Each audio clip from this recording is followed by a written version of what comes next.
Selamat pagi dan selamat sahabat untuk kita semua. Pada pagi hari ini saya kembali akan membawakan seri Hidup Sehat dari Rumah Sakit Advent Bandar Lampung. Pagi ini saya diberikan kesempatan untuk memberikan penjelasan tentang hipertensi dan hidup sehat. Masalahnya apa? Kenapa hipertensi ini menjadi masalah? Nah, hipertensi ini merupakan penyakit kardiovaskular yang paling umum dan paling banyak terjadi. Dari data WHO tahun 2015, 1,13 miliar orang di dunia menderita hipertensi. Artinya, 1 dari 3 orang di dunia terdiagnosis hipertensi. Tapi, hanya 36,8% yang minum obat. Hipertensi sendiri secara global itu 1 miliar orang di dunia memiliki hipertensi. 2/3 diantaranya berada di negara berkembang yang berpenghasilan rendah sampai sedang. Jadi justru di negara yang berpenghasilan rendah seperti negara kita termasuk Indonesia. Nah, prevalensi hipertensi ini akan terus meningkat tajam pada prediksi tahun 2025 sebanyak 29%.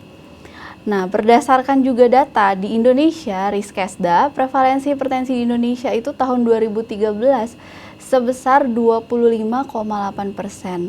Di Indonesia, prevalensi hipertensi tertinggi ada di Provinsi Jawa Barat dan terendah ada di Papua.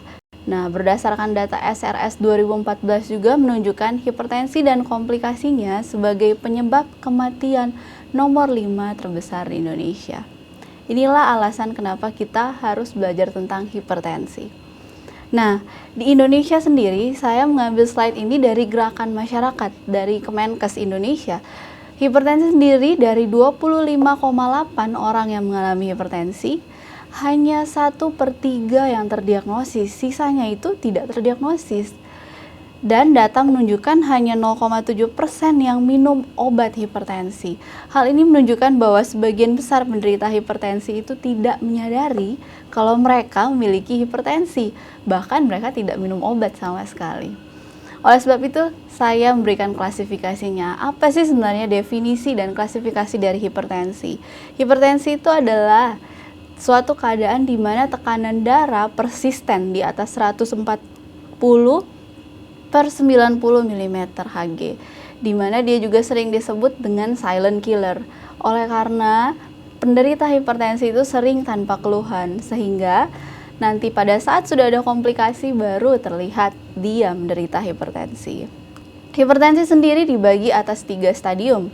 Yang pertama prehipertensi 120-139 untuk tekanan darah sistolik, diastoliknya 80-89. Hipertensi stadium 2 140-159 untuk sistoliknya, untuk diastoliknya adalah 90-99, dan hipertensi stadium 2 lebih dari 160 dan untuk sistolik dan diastoliknya lebih dari 100. Faktor resiko hipertensi sebenarnya ada 2. Yang pertama, faktor resiko yang dapat dimodifikasi dan faktor resiko yang tidak dapat dimodifikasi. Nah, faktor resiko yang tidak dapat dimodifikasi adalah yang pertama umur. Semakin tua umur kita, semakin gampang kita terkena hipertensi. Yang kedua adalah jenis kelamin. Perlu saudara-saudara ketahui bahwa laki-laki 2-3 kali lebih beresiko terkena hipertensi dibandingkan perempuan. Tapi jangan salah, perempuan juga bila dia sudah kena di umur-umur mendekati menopause, dia akan memiliki resiko juga yang tinggi terhadap hipertensi. Nah, yang tidak dapat dimodifikasi yang ketiga adalah riwayat keluarga atau genetik. Bila orang tua Anda hipertensi, otomatis Anda juga beresiko untuk hipertensi. Ada faktor resiko yang dapat dimodifikasi. Faktor resiko yang dapat dimodifikasi ada 8. Yang pertama adalah kegemukan atau obesitas. Itu bisa dimodifikasi atau bisa dirubah. Merokok, kurang aktivitas fisik, diet tinggi lemak, konsumsi garam yang berlebih, dislipidemia atau tingginya kadar kolesterol dalam darah, konsumsi alkohol yang berlebihan, psikososial, dan stres. Nah, hipertensi sendiri klasifikasinya dibagi 2. Yang pertama adalah hipertensi primer dan yang kedua hipertensi sekunder. Hipertensi primer itu sekitar 90% penderita hipertensi tidak diketahui penyebabnya, maka disebut hipertensi primer. Para ahli sebenarnya sependapat bahwa hipertensi esensial atau hipertensi primer ini berhubungan dengan faktor keturunan atau herediter. Nah, kalau hipertensi sekunder itu apa? Nah, hipertensi sekunder itu adalah hipertensi yang muncul, tekanan darah tinggi yang muncul akibat penyakit-penyakit pertama atau penyakit-penyakit primernya. Contohnya kalau misalnya dia ada penyakit ginjal, di ginjal contohnya dia ada penyakit polycystic kidney disease, chronic disease, urinary tract obstruction, itu bisa dia kena hipertensi. Di vaskular kalau misalnya dia ada gangguan di aortanya, dia ada gangguan di kolagen vascular disease, dia juga bisa kena hipertensi. Begitu juga di penyakit-penyakit lain yang bisa saudara-saudara baca sendiri di slide yang saya tampilkan. Nah, apa sih sebenarnya gejala hipertensi? Orang yang hipertensi itu tidak ada gejalanya. Kalau sudah ada komplikasinya, baru ada gejalanya. Jadi kalau orang darah tinggi nggak ada gejalanya. Tapi komplikasinya itu yang membuat hipertensi menjadi silent killer dan menyebabkan orang sering lalai untuk mengontrol tekanan darahnya. Nah, gejala hipertensi sendiri apa sih? Pada saat sudah ada komplikasi, mulai akan ada keluhan seperti sakit kepala, penglihatannya kabur, kemudian dia akan gelisah, dia akan rasa sakit di dada, dia jantung berdebar-debar, mudah lelah, kemudian dia bisa pusing. Komplikasinya ini yang paling berbahaya pada orang hipertensi. Komplikasinya saya mulai dari paling atas dulu. Yang pertama adalah gangguan cerebral atau otak, itu bisa kena stroke. Kemudian kalau untuk gangguan penglihatan bisa dia kena retinopati hipertensi dan dia lama-lama kabur penglihatannya. Kemudian untuk gangguan jantung sendiri dia bisa nanti mengganggu vaskularisasi dari darah dari jantung sendiri untuk ke seluruh tubuh. Kemudian gangguan ginjal otomatis itu akan terjadi karena hipertensi, tekanan darahnya selalu tinggi sehingga ginjal kita akan selalu berusaha dengan keras dan akan menimbulkan komplikasi. Kemudian untuk gangguan saraf ada yang dikenal sebagai hipertensi. Pada gangguan saraf itu mereka akan merasa mulai kebas, sehingga pasien-pasien hipertensi kemudian sudah mengalami pada gangguan saraf, mereka akan mulai merasakan tidak bisa merasakan hal-hal yang sangat halus. Jadi itu juga harus dihindari. Untuk terapi hipertensi sendiri ada farmakologis dan non-farmakologisnya. Nah, kalau farmakologis sendiri itu adalah obat-obat hipertensi yang akan diberikan oleh dokter. Yang ingin saya bahas ini adalah non-farmakologisnya, di mana ada perubahan pola hidup untuk mengurangi atau menghilangkan faktor resiko tertentu, yaitu pola hidup sehat.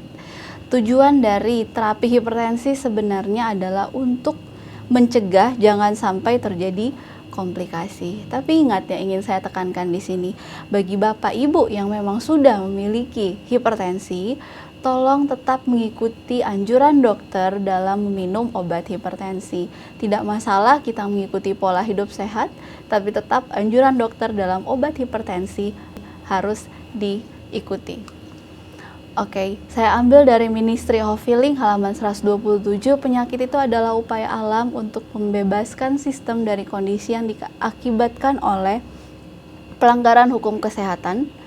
Nah, dalam kasus penyakit, penyebab harus dipastikan, kondisi yang tidak sehat harus dirubah, kebiasaan yang salah diperbaiki. Kemudian alam harus dibantu dalam usahanya untuk membuang kotoran dan untuk membangun kembali kondisi yang tepat dalam sistem. Kelola hipertensi dengan hidup sehat. Jadi saya ingin menjelaskan tentang bagaimana kita bisa mencegah hipertensi dengan pola hidup sehat. Yang pertama, hati yang gembira. Otak akan mengeluarkan hormon endorfin yang dapat berfungsi untuk meningkatkan gaya hidup lebih sehat, meningkatkan sistem kekebalan melawan stres dan rasa sakit, mendukung umur kita panjang, dan hormon tersebut juga membantu untuk menurunkan tekanan darah. Nah, di sini ada data dari penelitian yang dilakukan di luar negeri. Di sini menunjukkan bahwa stres psikososial dikaitkan dengan peningkatan resiko hipertensi, dan pasien hipertensi memiliki kejadian stres psikososial yang lebih tinggi dibandingkan dengan pasien yang tensinya normal.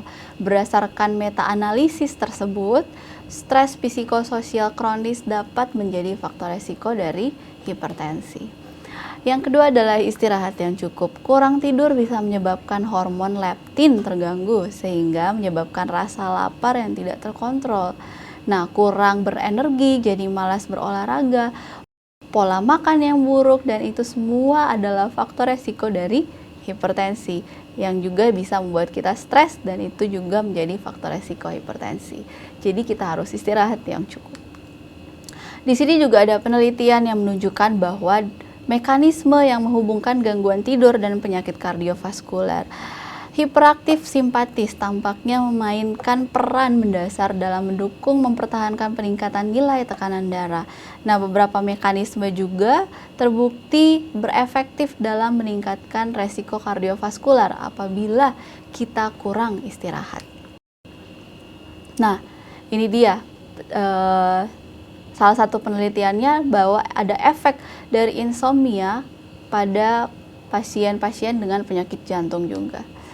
Oke, yang berikutnya adalah diet yang seimbang. Banyak studi yang membahas diet yang baik untuk menurunkan tekanan darah.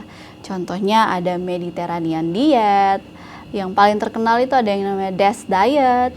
Itu memang studinya baik untuk menurunkan tekanan darah. Tapi bukan diet ini yang ingin saya sampaikan kepada Bapak Ibu sekalian.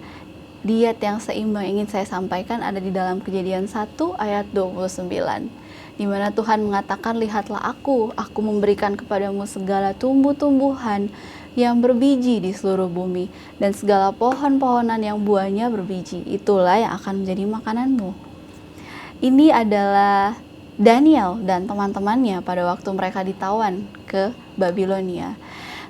Clinical research sebenarnya yang pertama terjadi mengenai nutrisi itu pernah dicatat dalam sejarah yang dilakukan di Universitas Babylon, di mana sesuai perintah Raja Nebukadnezar, Daniel dan teman-temannya diharapkan untuk makan dan minum dari meja raja.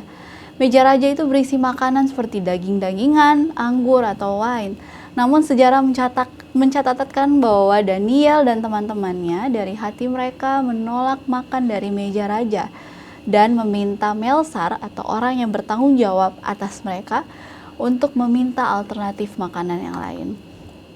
Daniel memproposalkan diadakan percobaan selama 10 hari di mana mereka memakan plant-based diet dan meminum air. Sebagai hasilnya apa? Daniel dan teman-temannya terlihat lebih sehat daripada siswa-siswa yang lainnya. Sehingga dilanjutkan eksperimen ini, dan setelah 3 tahun memakan diet yang berbeda, hasilnya sewaktu diuji oleh Raja, Daniel dan teman-temannya 10 kali lebih pintar dari semua laki-laki di negeri itu. Seperti Daniel dan teman-temannya, kita juga memiliki sebuah pilihan untuk makan dengan cara Tuhan. Kemudian selanjutnya adalah udara yang bersih. Nah, udara yang bersih ini bebas polusi menurunkan resiko penyakit kardiovaskular dan hipertensi. Kenapa? Karena udara yang bersih cenderung memiliki ion negatif yang cukup tinggi. Nah, jadi memiliki manfaat sebagai menambah rasa segar, bertambahnya fungsi silia atau pelindung paru-paru, kemudian ketenangan dan relaksasi, menurunkan suhu tubuh, menurunkan denyut jantung saat istirahat, dan meningkatkan konsentrasi belajar. Kemudian selanjutnya pengendalian diri. Diperlukan pertarakan dalam segala hal untuk memelihara kesehatan. Pertarakan dalam pekerjaan, pertarakan dalam hal makan dan minum, keduanya penting. Bapa kita di surga memancarkan terang reformasi kesehatan untuk melindungi kita dari kejahatan yang diakibatkan oleh selera yang tidak terkendali. Mereka yang mencintai kesucian dan kemurnian dapat memahami pemanfaatan makanan yang baik yang telah disediakan Allah bagi mereka. Oleh melakukan pertarakan dalam hidup sehat, setiap hari mereka dapat disucikan melalui kebenaran. Dan ini ada di buku Membina Makanan dan Pola Diet. Nah, jikalau umat Allah masih mengingini kebiasaan-kebiasaan yang buruk walaupun sudah menerima banyak terang, atau memanjakan diri dan menolak reformasi, mereka pasti akan menderita akibat-akibat dari pelanggaran tersebut. Jikalau mereka sudah menentukan untuk memuaskan selera yang salah dengan ganjaran apapun, Allah tidak akan menyelamatkan mereka secara ajaib dari segala akibat pemanjaan itu. Mereka akan berbaring di tempat siksaan. Nah, selanjutnya sinar matahari yang cukup. Orang yang sering terkena sinar matahari di pagi hari memiliki indeks massa tubuh yang lebih rendah bila dibandingkan dengan mereka yang sedikit atau sama sekali tidak mendapatkan paparan sinar matahari. Berjemur di bawah matahari juga membantu menyelaraskan jam biologis tubuh dan mengirimkan sinyal ke otak bahwa pagi hari adalah waktunya untuk bangun dan malam hari adalah waktunya untuk tidur. Pola tidur yang stabil akan membantu metabolisme tubuh untuk berjalan lebih efisien sehingga dapat membantu meregulasi tekanan darah. Kemudian selanjutnya adalah energik berolahraga. 30 menit jalan sehat 3-5 kali seminggu itu akan meregulasi tekanan darah sehingga menurunkan resiko stroke dan serangan jantung hingga 50%. Jadi di gerakan masyarakat juga sudah dilakukan sebenarnya oleh Kementerian Kesehatan kita. Aktivitas fisik 30 menit sehari. Tidak perlu yang berat-berat, berjalan saja 3-5 kali seminggu itu sudah membantu menurunkan resiko hingga 50% terhadap tekanan darah tinggi. Kemudian yang selanjutnya, bagaimana cara kita mencegah terjadinya hipertensi adalah hubungan sosial yang baik. Laki-laki yang hidupnya dicintai oleh istrinya memiliki hidup yang lebih sehat. Cinta seorang istri mengurangi angka kejadian hipertensi, serangan jantung, dan bahkan sakit mah. Ini adalah penelitian yang dilakukan. Kemudian Dr. Orni sendiri menuliskan bahwa hubungan sosial yang baik tidak kalah pentingnya dibandingkan diet dan olahraga dalam menurunkan angka hipertensi atau serangan jantung. Hubungan sosial yang baik juga pernah ditambahkan oleh Mother Teresa, di mana dia mengatakan bahwa penyakit terbesar sekarang itu bukan TBC atau kusta, tetapi perasaan tidak diinginkan, tidak dicintai, dan tidak diperhatikan. Oleh sebab itu, hubungan sosial yang baik perlu untuk mencegah terjadinya peningkatan tekanan darah. Selanjutnya adalah air jernih yang cukup. Minumlah air dengan bebas, itu akan menolong memenuhi kebutuhan tubuh dan membantu alam untuk menangkal penyakit. Penggunaan air di luar tubuh adalah salah satu yang paling mudah, cara yang paling mudah dan paling memuaskan untuk mengatur peredaran darah. Itu ada di tulisan Nyonya Ellen G. White, Membina Keluarga Sehat. Oke, ini juga saya ambil dari gerakan masyarakat dari Kemenkes, di mana mereka juga sudah menyadari ada 7 manfaat minum air putih untuk tubuh. Nanti bisa Bapak Ibu baca sendiri, di situ ada untuk kulit, untuk jantung kita. Jadi memang air ini memiliki manfaat yang baik untuk tubuh kita. Air putih yang tidak berwarna dan tidak berasa. Selanjutnya yang terakhir adalah Tuhan yang terutama. Profesor Herbert Benson dari Harvard meneliti efek doa. Dia mendapati bahwa orang-orang yang berdoa, yang pertama, melambatkan metabolisme. Kemudian orang yang banyak berdoa akan memperkuat frekuensi gelombang otak. Kemudian orang yang berdoa, dia bisa menurunkan tekanan darah. Ini adalah penelitian. Kemudian orang yang banyak berdoa, dia menurunkan pernafasan, frekuensi pernafasan, respirasi rate. Kemudian orang yang banyak berdoa juga akan menciptakan ketenangan hati. Dan orang yang lebih banyak berdoa akan memperbaiki kesehatan secara umum, karena orang yang lebih banyak berdoa pasti lebih banyak menyerahkan kehidupannya kepada Tuhan. Dalam 1 Korintus 10 ayat 31, aku menjawab, jika engkau makan atau jika engkau minum atau jika engkau melakukan segala sesuatu yang lain, lakukanlah semuanya itu untuk kemuliaan Allah. Menjadikan Tuhan yang terutama harus menjadi prioritas utama dalam hidup sehat. Terima kasih, Tuhan memberkati.